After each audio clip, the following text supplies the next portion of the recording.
एक गरीब गांव की लड़की की कहानी। छोटे से गांव की एक लड़की जिसका नाम गीता था, बेहद गरीब परिवार में जन्मी थी। ये गांव पहाड़ियों और खेतों के बीच बसा हुआ था। यहां न तो ढंग के स्कूल थे, न बिजली, और न ही कोई दूसरी आधुनिक सुविधाएं। गीता के माता पिता खेतों में मजदूरी करके किसी तरह अपना और अपने बच्चों का पेट पालते थे। उनके पास एक छोटी सी कच्ची झोपड़ी थी जिसमें बारिश के दिनों में पानी टपकता था। गीता अपने परिवार की सबसे बड़ी बेटी थी। घर की जिम्मेदारियां उसके कंधों पर थीं। सुबह वह घर के सारे काम करती, मवेशियों को चारा देती और फिर स्कूल जाती। स्कूल गांव से 3 किलोमीटर दूर था और वहां तक पहुंचने के लिए उसे कच्चे रास्तों और जंगल से गुजरना पड़ता था। उसके पास न चप्पल थी, न डंग का बैग, लेकिन उसकी आंखों में सपने थे और दिल में कुछ बड़ा करने का जुनून। संघर्ष और पढ़ाई। गीता के स्कूल में पढ़ाई की स्थिति बहुत खराब थी। शिक्षक कभी कभी आते थे और जब आते भी तो पढ़ाने में दिलचस्पी नहीं लेते थे। लेकिन गीता का मन पढ़ाई में इतना लगता था कि वह खुद से नई नई चीजें सीखने की कोशिश करती।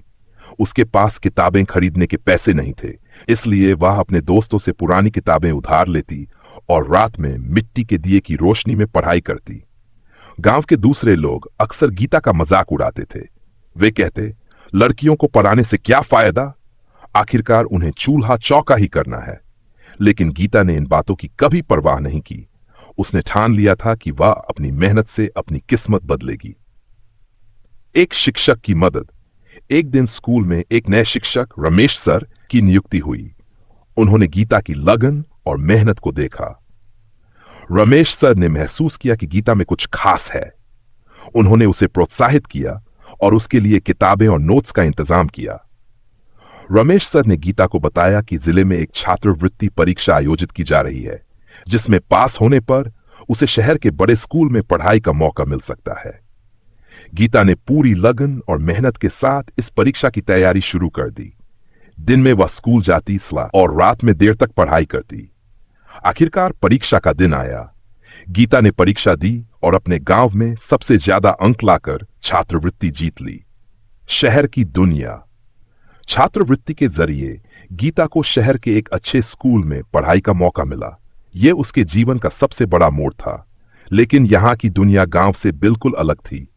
बच्चों के पास महंगे कपड़े, किताबें और सुविधाएं थीं, जबकि गीता के पास साधारण कपड़े और पुरानी किताबें थीं। कई बार बच्चे उसका मजाक उड़ाते, लेकिन गीता ने अपनी पढ़ाई पर ध्यान दिया। शहर में पढ़ाई के दौरान उसे कई कठिनाइयों का सामना करना पड़ा। उसे अंग्रेजी नहीं आती थी और यहां की पढ़ाई का माध्यम अंग्रेजी था। लेकिन उसने हिम्मत नहीं हारी। उसने रमेश सर से मदद मांगी, जो अभी उसकी प्रगति पर नजर रखते थे।